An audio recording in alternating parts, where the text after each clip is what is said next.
Vamos, Nico. Para el gobierno, las negociaciones con Cristina para completar la Corte Suprema de Justicia no se cayeron con la designación de Ariel Lijo y Manuel García Mansilla en la Corte Suprema de Justicia. De hecho, lo que sostienen es que sigue estando sobre la mesa la oferta de avanzar hacia una ampliación de la Corte Suprema y que la negociación sea sobre más nombres que los de Ariel Lijo y Manuel García Mansilla. Lo que entienden es que si no hacían esto, si no hacían uso de esta interpretación forzada, o por lo menos a mi entender forzada, o por lo menos para la gran mayoría de los juristas forzada, de esta herramienta constitucional para completar vacantes que habla de empleos, la Constitución que requieran acuerdos del Senado cuando el Congreso está en receso, bueno, que igualmente ellos están dispuestos a seguir negociando. Lo que creen es que si no lo hacían, lo que iba a pasar era, por un lado, que iba a quedar una Corte Suprema inutilizable, con 3 miembros, y por otro lado, en términos políticos, que ganaban todos menos el gobierno, porque si no se nombraba a ninguno de los dos, ganaba Cristina, que no quería a García Mansilla, y ganaba a Macri, que no quería al Hijo, como Milei, antes de que ganen sus dos rivales y perder él, eligió ganar él y que pierdan los otros dos, y ahí desatar un conflicto de índole político e institucional que veremos hasta dónde llega. Ahora hay varias cuestiones a determinar hacia adelante. Uno es si la Corte va a convalidar lo que ocurrió en el día de ayer. Ayer la Cámara Federal le autorizó por unanimidad la licencia a Ariel Lijo como juez federal para que pueda asumir en la Corte Suprema de Justicia. Esto es algo que en el gobierno ya sabían. De hecho, cuando el gobierno llamó al Hijo para decirle, che, no vamos a llegar a aprobar tu pliego en una sesión del Senado, ¿vos estás para que te metamos por decreto? Cuando Ariel dijo que sí, ahí mismo también les comunicó a los negociadores del gobierno. Entiendo que fue Santiago Caputo, pero no estoy seguro si fue con Santiago Caputo que tuvo esta conversación, pudo haber sido con el secretario de Justicia también. Les dijo que él ya había hablado con sus amigos de la Cámara Federal y que le habían garantizado que le iban a aprobar la licencia para asumir en la Corte Suprema, que es lo que efectivamente pasó en el día de ayer. Los 6 integrantes de la Cámara Federal, es decir, la totalidad, le firmaron la autorización. Igualmente, lo decía recién en la apertura, aún resta que sea la Corte Suprema quien autorice, quien avale esa licencia, porque es justamente la Corte Suprema la última autoridad a la hora de autorizar estas licencias. El presidente quiere que los 5 miembros de la Corte Suprema, es decir, los que están ahora, Rosenkrantz, Rosati y Lorenzetti, más los que él nominó por decreto, estén el sábado en el Congreso de la Nación durante la apertura de sesiones ordinarias.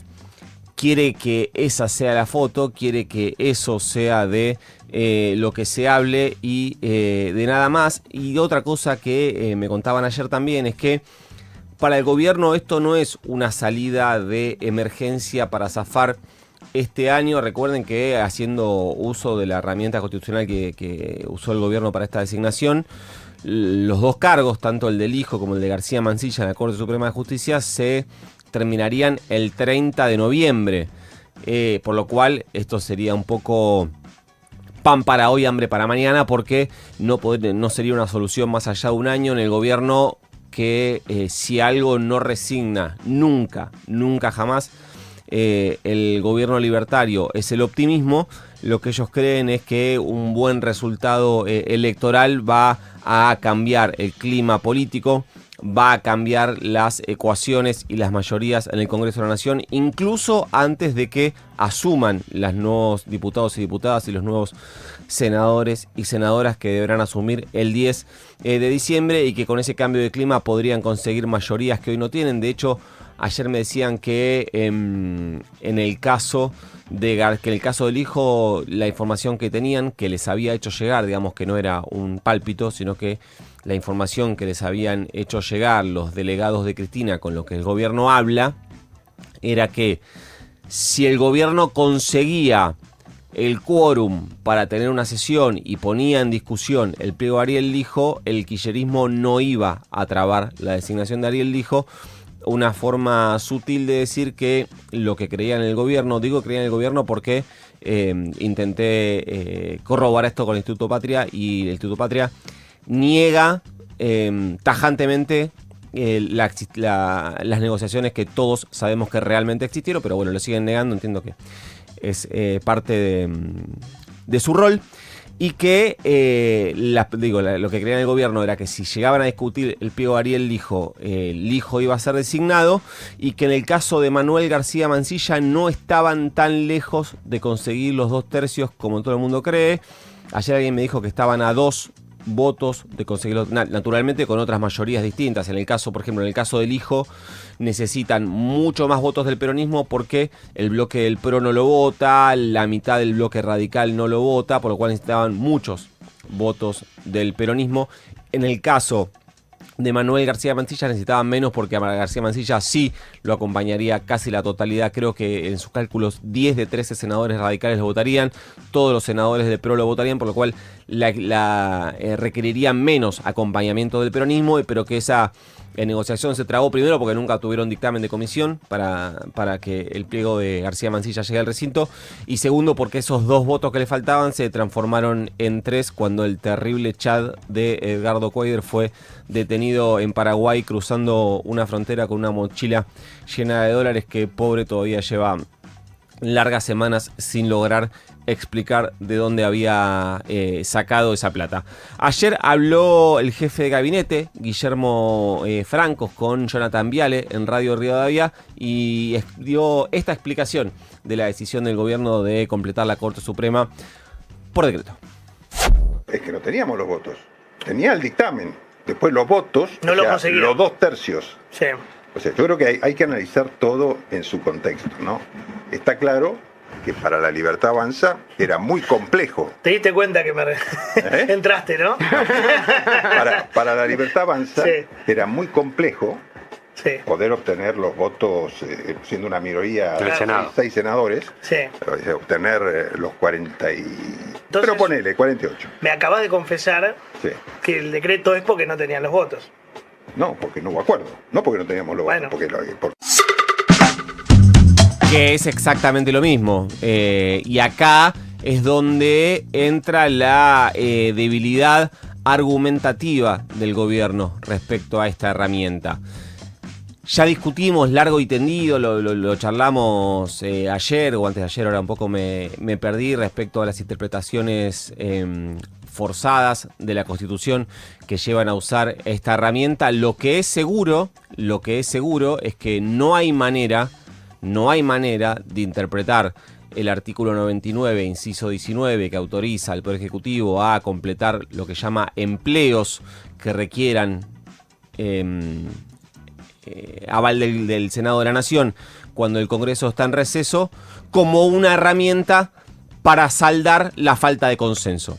Eso segurísimo, no hay ninguna manera de interpretarlo de esa manera. Lo contamos acá, que es una herramienta que está desde que el Congreso funcionaba literalmente de mayo a septiembre, porque las distancias eran mucho más largas, porque los medios de transporte eran distintos, porque el receso del Congreso de la Nación era de larguísimos meses, porque la gente vivía mucho menos, la gente se moría antes, por lo cual las renovaciones, las vacantes en la Corte Suprema se generaban con mayor asiduidad. realidad que ahora, donde tuvimos jueces que estuvieron ocupando la vacante, creo que Fight estuvo hasta los 94 años, si no recuerdo mal, más allá de que la Constitución exige que después de los 75 años, para poder permanecer en el cargo, tengan que conseguir aval del Poder Ejecutivo. Bueno, este inciso se pensó para ese momento de la Argentina.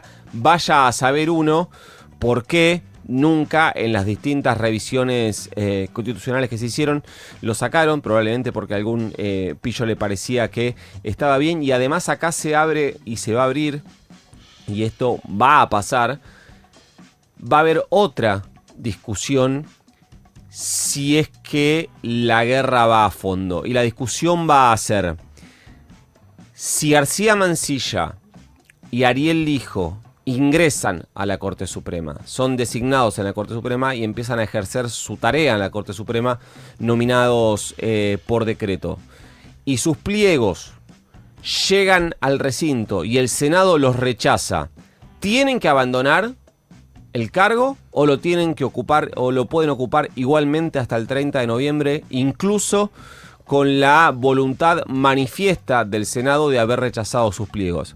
Bueno, el derecho básico indica, que esto también creo que lo he contado acá, el derecho básico indica que voluntad manifiesta mata silencio. ¿Qué quiero decir con esto?